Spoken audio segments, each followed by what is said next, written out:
혹시 이런 생각 안 해보셨어요? 나는 왜 맨날 똑같은 실수를 반복할까? 아니면, 이 지긋지긋한 습관에서 진짜 벗어나고 싶다.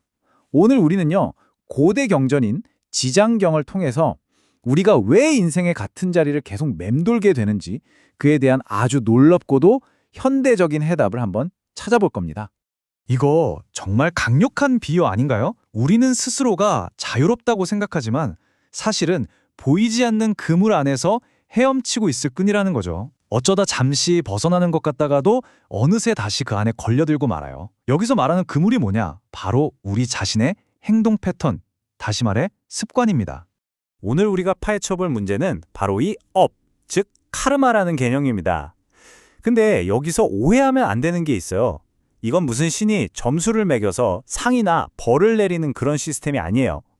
오히려 내가 던진 행동이 만들어내는 어떤 보이지 않는 관성의 힘, 나를 옴짝달싹 못하게 만드는 그물 같은 거라고 보시면 됩니다. 그럼 대체 이 그물 어떻게 벗어날 수 있을까요? 그 해답의 실마리가 지장보살이라는 한 인물의 이야기 속에 있습니다. 그를 어떤 신적인 존재가 아니라 이 부정적인 순환의 고리를 끊어내는 방법에 대한 완벽한 마스터 클래스로서 한번 들여다볼게요.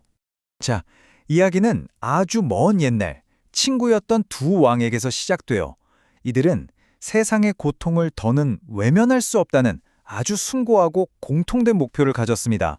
하지만요, 바로 그 목표를 이루기 위한 방법에서 이 두 사람의 길은 완전히 극명하게 갈라지게 됩니다. 바로 이 지점에서 정말 흥미로운 차이가 드러나죠. 첫 번째 왕의 서원은 들어보면 굉장히 논리적이고 합리적이에요. 내가 먼저 힘을 기르고 나서 남을 돕겠다. 맞는 말 같죠? 하지만 두 번째 왕, 바로 이 인물이 훗날 지장보살이 되는데요. 그는 고통의 현장 속으로 먼저 뛰어들겠다는 어떻게 보면 무모할 정도의 급진적인 자비를 선택합니다.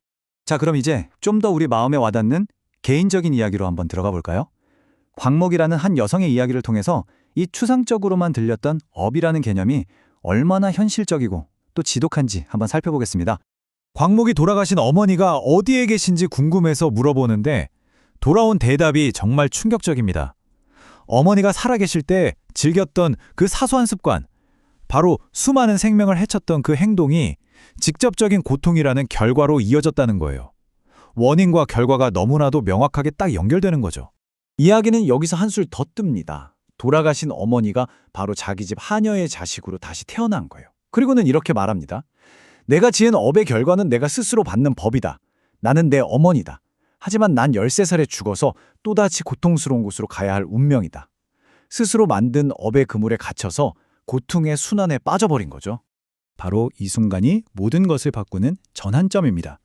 광목은 단순히 우리 엄마만 구해달라는 기도를 넘어서 이 세상 모든 고통받는 존재를 구하겠다는 거대한 서원을 세웁니다.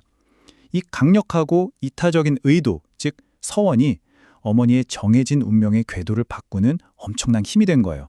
아까 봤던 그 두 번째 왕의 선택과 정확히 같은 맥락이죠. 이 지장경이라는 게 그냥 옛날 이야기 모음집이 아닙니다. 여기에는 마치 우주의 물리학 법칙처럼 특정 행동이 어떤 결과로 반드시 이어지는지에 대한 구체적인 규칙들이 아주 상세하게 담겨 있어요. 이 표를 한번 같이 볼까요? 이게 무슨 신이 벌을 내리는 그런 게 아니고요. 아주 자연스러운 법칙에 가깝다는 거예요. 예를 들어 계속해서 남을 헐뜯는 거친 말을 하면 어떻게 될까요? 당연히 주변 사람들과의 관계가 틀어지고 싸움이 잦아지겠죠. 분노도 마찬가지예요. 늘 화를 내면 그 에너지가 결국 자기 내면과 외모를 망가뜨리는 결과로 돌아온다는 겁니다. 굉장히 체계적이지 않나요? 자, 이제부터가 진짜 재밌어집니다. 이 수천 년 전의 아이디어가 21세기 현대과학, 특히 뇌과학이 밝혀낸 사실과 얼마나 소름돋게 일치하는지 한번 보여드릴게요.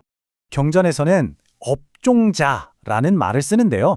이게 뭐냐면 우리의 모든 행동, 말, 심지어 스쳐 지나가는 생각 하나하나가 우리 마음밭에 일종의 씨앗을 심는 것과 같다는 거예요. 그리고 이 씨앗은 언젠가 조건만 맞으면 반드시 싹을 틔운다는 거죠. 자, 그럼 현대 뇌과학을 볼까요? 신경가소성이라는 개념이 있습니다. 이게 뭐냐면 우리 뇌는 돌덩이처럼 굳어있는 게 아니라는 거예요. 우리가 어떤 행동이나 생각을 반복하잖아요. 그럼 뇌에 말 그대로 길이 생겨요. 처음엔 희미한 오솔길 같다가 그 행동을 계속 반복하면 그 길이 점점 넓고 단단한 고속도로가 되는 겁니다. 이게 바로 아까 말한 업종자에 계속 물을 줘서 습관이라는 거대한 나무로 키우는 과정과 정확히 똑같은 원리입니다. 근데 이상하죠? 왜 좋은 습관 만들기는 이렇게나 어려울까요? 경전에서도 딱 꼬집어서 말해요. 대부분 처음 먹은 좋은 마음, 그거 다 잃어버린다. 딱 우리 새해 다짐 얘기 아닌가요? 작심삼일. 심리학에서는 이걸 목표 피로라고도 부르는데요.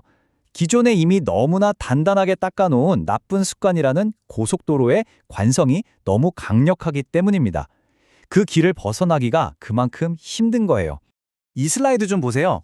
이게 바로 오늘날 우리를 꽁꽁 묶어두는 그물들이죠.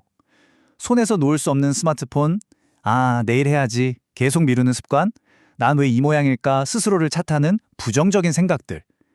도구만 바뀌었을 뿐 결국 우리가 만든 패턴에 우리가 갇혀버리는 인간의 경험은 수천 년 전이나 지금이나 똑같다는 겁니다. 자, 그럼 이제 어떻게 해야 할까요? 문제점은 이제 충분히 알았잖아요. 이제는 정말 중요한 해결책으로 넘어갈 시간입니다. 지장보살의 그 위대한 서원을 우리 각자의 삶에 바로 적용할 수 있는 실용적인 방법으로 한번 바꿔보자고요.